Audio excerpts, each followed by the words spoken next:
Hola, muy buenas. Esta es la tercera videoclase dedicada al impuesto sobre la renta de no residentes, materia objeto de la asignatura Derecho Financiero y Tributario 2. Vamos rápidamente a entrar en materia. Concretamente vamos a ver 3 o 4 preguntas que han caído en exámenes, en pruebas presenciales de esta asignatura en nuestra universidad, en la UNED. Les leo el primer enunciado. Una sociedad española ha pagado dividendos a una sociedad matriz, residente en Holanda. Indica el tratamiento tributario de este pago en la imposición directa. Bien, la tributación del pago de dividendos debe ser analizada desde dos perspectivas distintas. Desde la perspectiva de la sociedad filial española y desde la perspectiva de la sociedad matriz holandesa.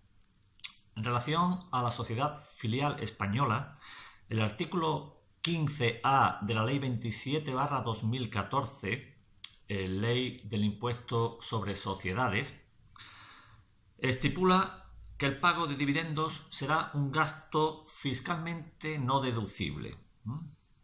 Y eso debemos de tenerlo en cuenta.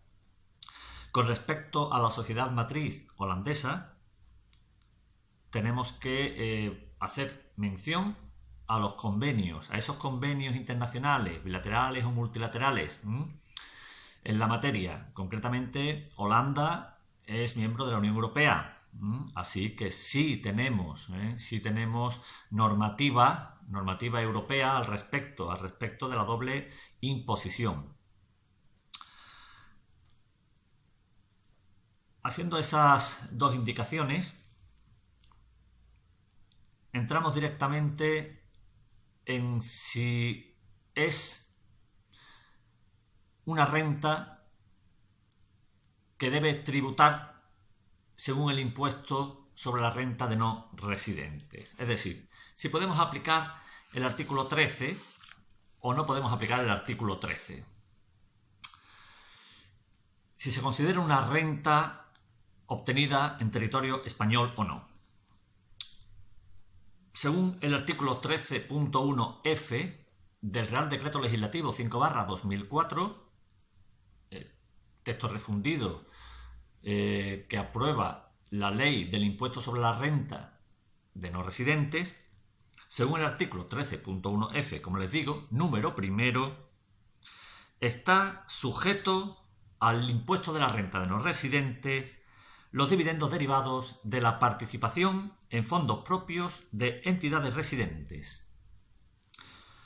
Se consideran concretamente el rendimiento del capital mobiliario.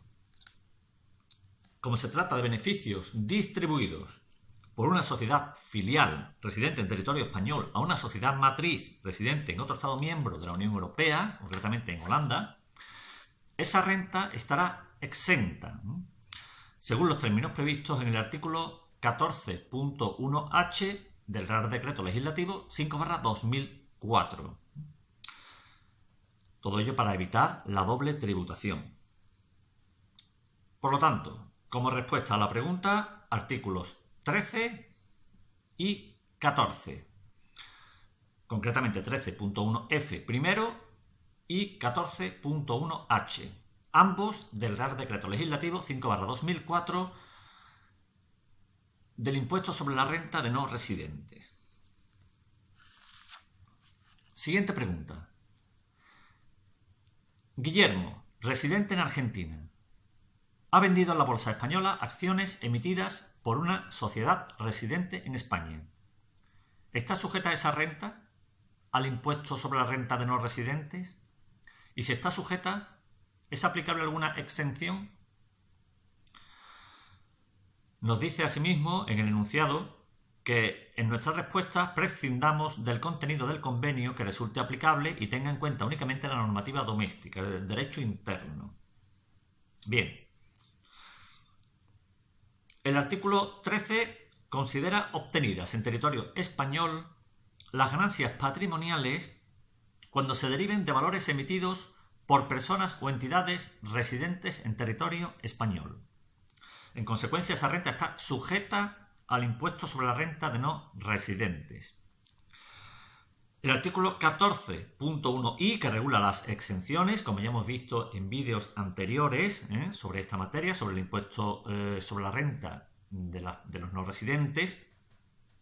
Como les digo, el artículo 14.1i del Real Decreto Legislativo 5/2004 dispone que están exentas del impuesto las rentas derivadas de las transacciones de valores realizados en alguno de los mercados secundarios oficiales de valores españoles, obtenidas por personas físicas o entidades no residentes sin mediación de establecimiento permanente en territorio español, que sean residentes en un estado que tenga suscrito con España un convenio para evitar la doble imposición con cláusula de intercambio de información.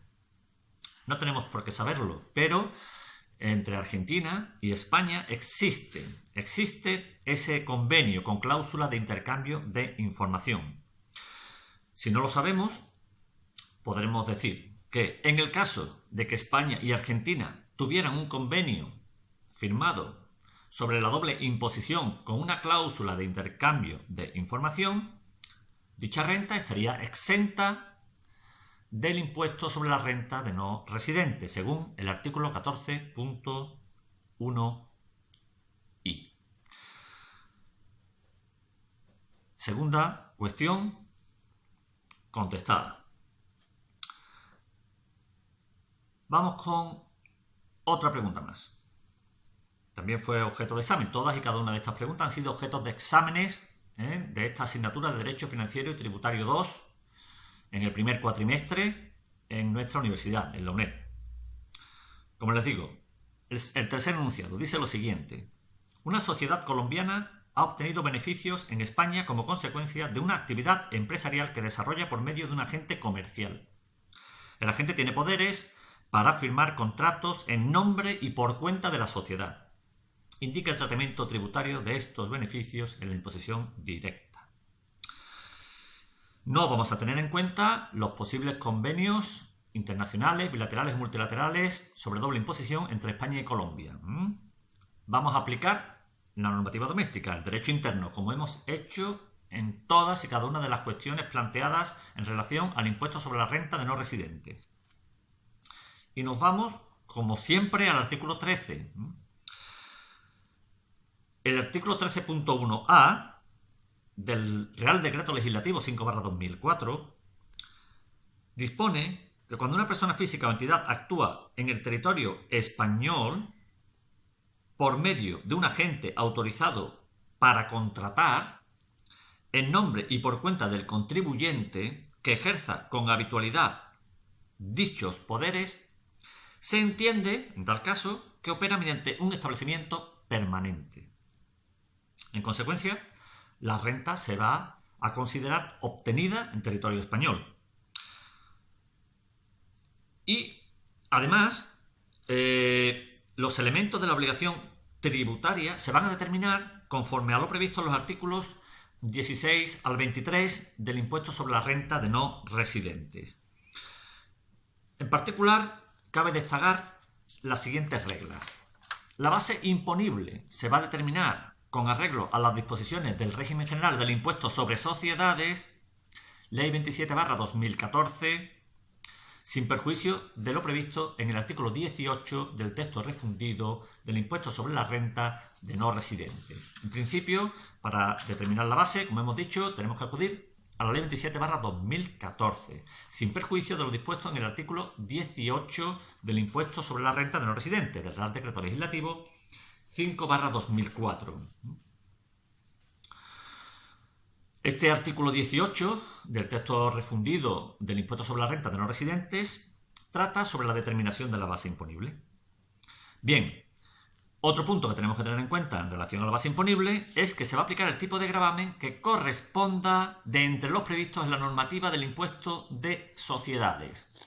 Eso lo dice el artículo 19 del Real Decreto Legislativo 5/2004, es decir, nos deriva a la Ley 27/2014, como hemos explicado y hemos visto en vídeos anteriores relativos a este impuesto, al impuesto sobre la renta de no residentes. Es decir, que tenemos que tener en cuenta el Real Decreto Legislativo 5/2004 del impuesto sobre la renta de no residentes, que se va a aplicar en consonancia con las dos leyes que ya conocemos, la Ley 35/2006 del impuesto sobre la renta de las personas físicas y la Ley 27/2014 del impuesto sobre sociedades. Bueno, pues esta pregunta también estaría contestada con estos artículos. Vamos con la última. Una sociedad inmobiliaria residente en Alemania percibe una cantidad el último día de cada mes por el arrendamiento de varios inmuebles en Madrid. La sociedad opera en España a través de un agente autorizado para contratar en nombre y por cuenta de ella. Indique cuándo se produce el devengo del impuesto sobre la renta de no residentes en relación con las rentas derivadas del arrendamiento. De acuerdo con el artículo 13.1a, artículo 13 de nuevo, se entiende que una persona física o entidad opera mediante establecimiento permanente en territorio español cuando actúe en él por medio de un agente autorizado para contratar en nombre y por cuenta del contribuyente que ejerza con habitualidad dichos poderes. Estamos en el mismo caso anterior. En nuestro caso, por lo tanto, debe entenderse que la sociedad inmobiliaria actúa mediante establecimiento permanente en territorio español. Según el artículo 20 del texto refundido del impuesto sobre la renta de no residentes, el periodo impositivo va a coincidir con el ejercicio económico declarado por el establecimiento permanente. No puede exceder de 12 meses, como bien sabemos, porque así lo regula también en la ley del impuesto sobre sociedades. Y se entenderá referido al año natural cuando no se hubiese declarado otro distinto. También se regula así, en esos mismos términos, en la ley del impuesto sobre sociedades.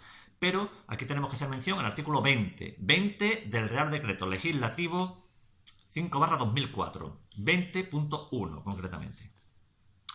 Y dice el 20.3 del mismo Real Decreto Legislativo 5/2004 que el impuesto se devengará el último día del periodo impositivo.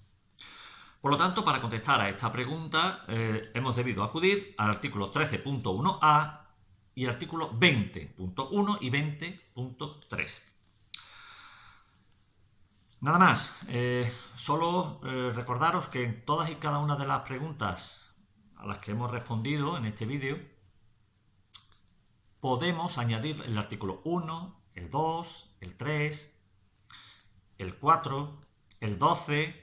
Son artículos que perfectamente entran dentro de la respuesta a cada una de estas preguntas, Pero son los artículos que hemos nombrado explícitamente los que van a formar parte de una respuesta correcta, breve y concisa de las preguntas que han sido objeto de examen. Nada más. Seguimos funcionando, sigan estudiando como siempre, que ya queda menos. Hasta otro día.